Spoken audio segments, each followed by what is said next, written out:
Baik, Assalamualaikum warahmatullahi wabarakatuh. Selamat siang. Alhamdulillah, pertama-tama marilah kita panjatkan puji dan syukur kehadirat Allah Subhanahu wa taala karena berkah rahmat dan hidayahnya lah sehingga kita bisa berkumpul dalam Google Meet ini.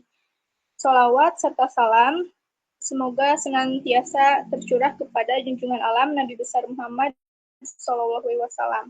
Baik, kami dari kelompok 2 akan mempresentasikan tentang analisis aplikasi dosis obat pada anak dan perancangan sistem baru dosis obat pada anak tersebut. Nah, untuk sebelumnya kami akan memperkenalkan terlebih dahulu. Saya Hilma Ainul Witri dengan nomor induk mahasiswa C1A 21048. Nama saya Agis Narayani dengan nomor induk mahasiswa C1AA21009. Saya Akmal Maulana, C1A 21013.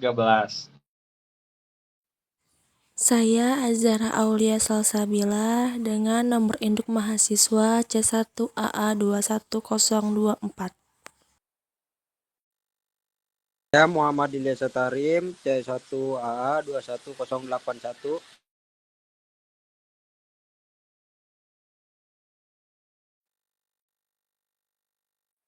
Baik, saya Muhammad Alfian Salam dengan nomor induk C1A 21078.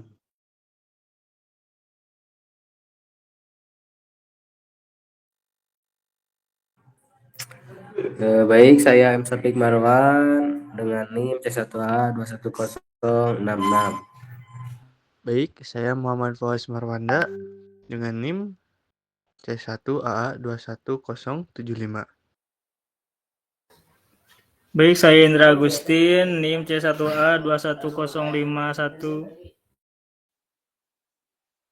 Baik, selanjutnya yang akan disampaikan oleh Kang Safik terlebih dahulu. Silakan.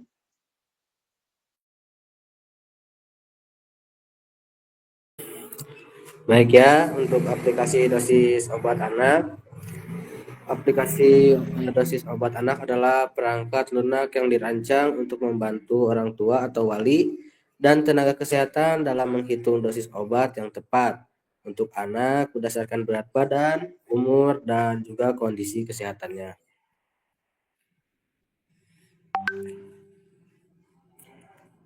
Nah, di sini ada entitas, lanjut ke pengguna. Nah, di pengguna ini bisa dipantau oleh orang tua atau wali.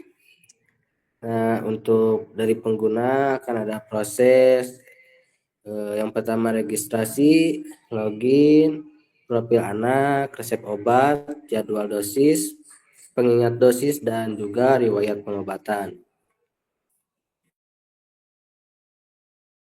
Nah, baik, selanjutnya di sini ada diagramnya untuk pengguna, yaitu ada nama, email, password.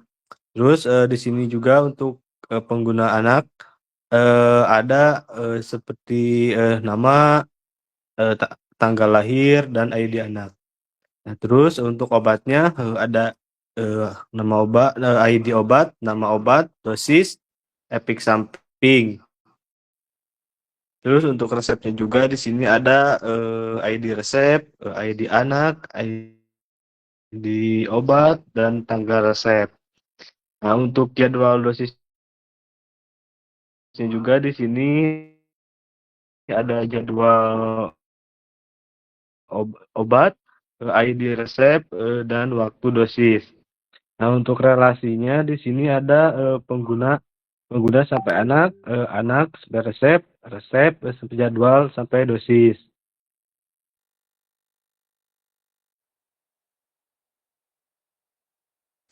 Oke, baik. Selanjutnya di sini ada tabel relation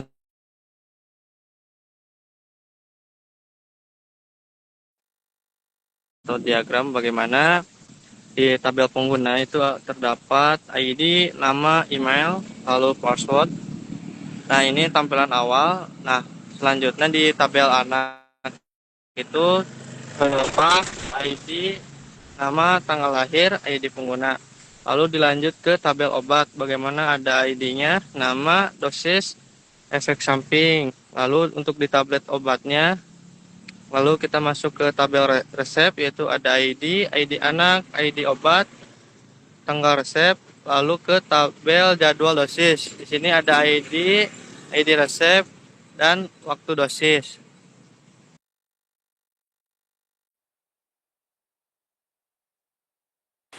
Baik, untuk selanjutnya di sini akan saya lanjutkan untuk data flow diagram DFD. Level 1 itu penggunaan login atau registrasi. Kedua itu tambah ubah profil anak, tambah ubah resep obat, atur jadwal dosis, terus pengingat dosis. Untuk level 2 itu proses login, registrasi, terus proses tambah ubah profil anak, proses tambah ubah resep obat, proses atur jadwal dosis, proses pengingat dosis. Untuk yang level ketiga itu validasi penggunaan, simpan profil, terus simpan resep obat, atur jadwal dosis, dan kirim notifikasi pengingat. Untuk selanjutnya akan dibacakan oleh teman saya.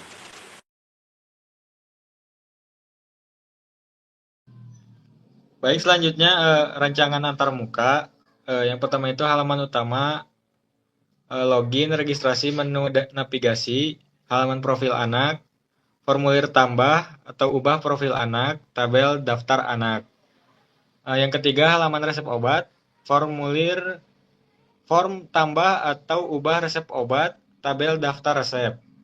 Yang keempat halaman jadwal dosis, kalender jadwal dosis, tabel daftar jadwal dosis. Yang terakhir halaman pengingat dosis, notifikasi pengingat dosis, tombol konfirmasi dosis. Baik, selanjutnya ada masalah dalam aplikasi dosis obat anak. Yang pertama, pada diagram konteks, yaitu kurangnya validasi pengguna. Dua, tidak ada fitur pengaturan hak akses. Yang ketiga, pengguna tidak dapat mengubah profil anak.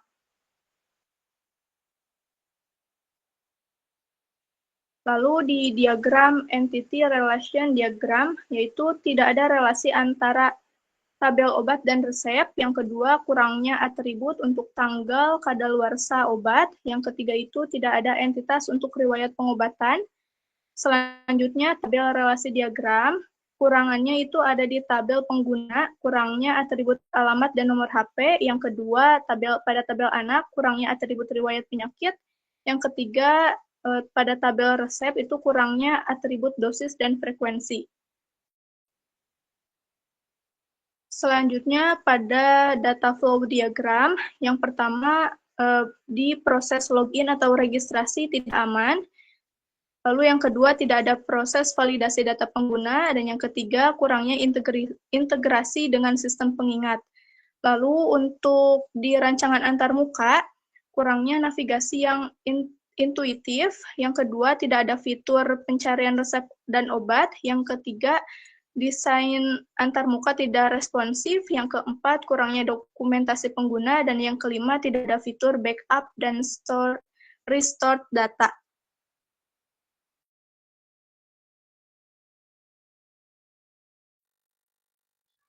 Perancangan sistem baru aplikasi dosis obat anak. Perancangan sistem baru aplikasi dosis obat anak adalah untuk meningkatkan akurasi perhitungan dosis, meningkatkan kemudahan para pengguna, mengembangkan sistem yang lebih scalable, meningkatkan kepatuhan minum penggunaan obat, dan meningkatkan kualitas hidup anak. Nah, selanjutnya di sini ada diagram konteks. Diagram konteks ini yang pertama ada validasi pengguna. Nah, validasi pengguna ini terbagi menjadi dua, ada pengaturan hak akses dan pengubahan profil anak. Untuk pengaturan hak akses ini ada dua, ada admin dan pengguna. Baik, di sini ada entity relation diagram. Yang pertama ada pengguna. Di pengguna ini ada 3 bagian. Yang pertama ada relasi obat dan resep, lalu kadaluarsa obat, lalu yang ketiga riwayat pengobatan. Di relasi obat dan resep ada 2, yaitu ada nama obat dan resep, lalu di kadaluarsa obat ada tanggal kadaluarsa obat. Lalu selanjutnya di sini ada tabel relasi diagram, ada 3. Yang pertama ada tabel pengguna. Di tabel pengguna ini ada alamat dan nomor HP. Lalu yang kedua ada tabel anak, ada riwayat penyakit anak. Lalu selanjutnya ada tabel resep. Di tabel resep ini ada dosis dan resep.